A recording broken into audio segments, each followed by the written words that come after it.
সম্মানিত দর্শক, আসসালামু আলাইকুম। দেশে এবং প্রবাসে যারা আমাদের ইউটিউব চ্যানেলটি দেখছেন সবাইকে প্রীতি এবং শুভেচ্ছা জানিয়ে আজকের প্রতিবেদন শুরু করছি।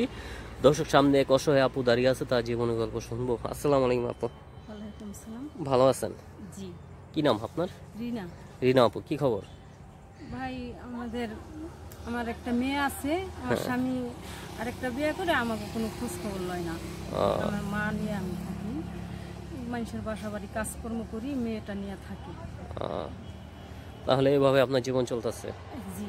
আচ্ছা, আপনার ফ্যামিলিতে কে বাচ্চা কজন আপনার? আমার একটা মেয়ে। একটা মেয়ে। তাহলে আপনার শ্বশুর শাশুড়ি? শ্বশুর শাশুড়ি ওই ছেলের বাবার বাড়ি আমি যাই নাই, এখনো যান নাই। তাহলে আপনার বিয়েটা কত আগে হয়েছে? বিয়েটা আমার এই 1.5 বছর ধরে হয়েছে। 1.5 বছর হয়েছে। তাহলে এভাবে আপনার জীবন চলতেছে? জি জি। তাহলে এই যে আমাদের ভিডিওর ভিতরে এসেছেন কি সেজন্য? আমি ভিডিওর ভিতরে আসলাম, যদি আমি একটা ভালো একটা মনের মানুষ পাই, যদি আমার দেখা যদি তার কোনো লাগে, ভালো লাগে, যে কোনো সহযোগিতা করে আমাকে, সে পছন্দ করে নেয়, তো আমি তার। এটাই আপনার আশা? জি। আচ্ছা, এখন আপনার ভবিষ্যৎ পরিকল্পনা কি বলেন তো মেয়ে নিয়ে? আমার ভবিষ্যৎ এই যে আমি আসছি, যদি আমার দেখা যদি তারা কোনো পছন্দ করে যদি কেউ ফোন দেয়, যদি সে আমার ভার বোঝা, আমার মেয়েটার ভার বোঝা যদি সে নেয়, তা আমি তার। তাহলে এভাবে আপনার জীবন চলতেছে? জি ভাই। আচ্ছা, আপনি কি করেন? বাসা বাড়ির কাজ করেন নাকি? আমি এখন ওই ছোট বাচ্চা তো বাসা বাড়ির কাজ করি ভাইয়া। ছোট বাচ্চাদের বাসা বাড়ির কাজ করেন? জি জি। তাহলে এই যে ভিডিওটা করেছি, দেশে বিদেশে অনেক ভাইরা দেখবে, দেখার পর হয়তো আপনার সাথে অনেকে কথা বলতে চাবে, কথা বলে সেই ক্ষেত্রে কিছু বলেন। যদি তারা ভালোভাবে কথা বলে আর আমার মনের মতো যদি মানুষ পাই, তা আমি তাদের সাথেও কথা বলবো, আমার দুঃখ বলবো। তাহলে এভাবে আপনার জীবন চলতেছে? জি। আপনি কি এর আগে কোনো জায়গায় প্রতিবেদন করেছেন নাকি? জি না, আমি কখনো করি নাই। মানে এইটাই প্রথম? জি। তাহলে আপনার স্বপ্ন কি ছিল? বড় হয়ে কি হতে চেয়েছিলেন? বড় হয়ে আমি জীবনের সংসারই হইতে চাইছিলাম। হ্যাঁ। যে আমি বাসা বাড়ি মানুষের বাসায় না কাজ করে নিজের বাসায় আমি কাজ করে খাবো, নিজে সংসার গুছাইয়া গাছাইয়া ছেলে মেয়ে লেখাপড়া করাবো, আমি এরকম চাইছিলাম। তাহলে কি আপনার মোবাইল নাম্বার আছে? জি। মুখস্থ আছে? জি। আচ্ছা, নাম্বারটা বলেন।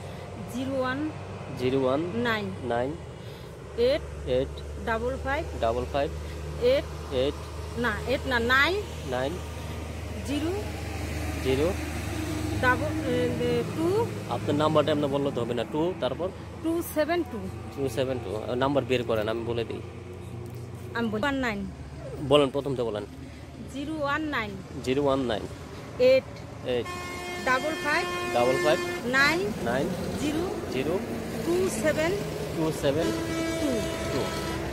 নাম্বার ঠিক আছে? জি। নাম্বার কোনো ভুল দেন নেই তো? জি না। আচ্ছা, নাম্বার দিয়েছেন দর্শকের উদ্দেশ্যে। এখন কি কিছু বলার আছে দর্শকের উদ্দেশ্যে?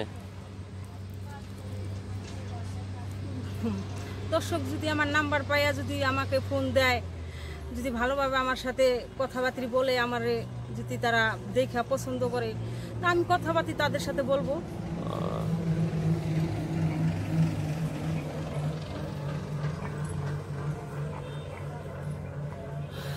তাহলে এই যে এক মেয়ে আছে, আপনার মেয়ে নিয়ে কি চিন্তিত আপনি?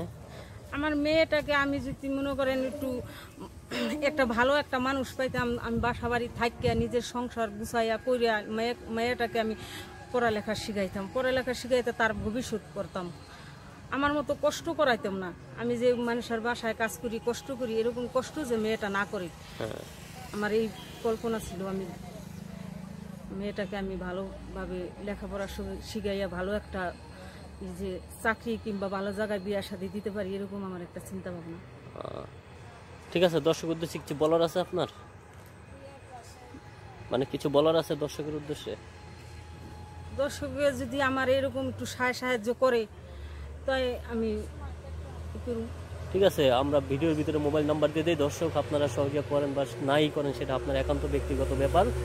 এই আপুর জীবনের গল্প তুলে দিয়ে ধরেছি। হয়তো অনেকে সহযোগিতা করলে করবেন, না করলে সেটা আপনার একান্ত ব্যক্তিগত ব্যাপার। আচ্ছা আপা, আপনার ভবিষ্যৎ নিয়ে কথা বললাম, বর্তমান নিয়ে কথা বললাম, হয়তো আবার কোনোদিন দেখা হলে আপনার সাথে আবার কথা হবে। আচ্ছা, ঠিক আছে আপা, ভালো থাকেন। আল্লাহ হাফেজ। জি দর্শক, আপনারা ভালো থাকেন, আল্লাহ হাফেজ।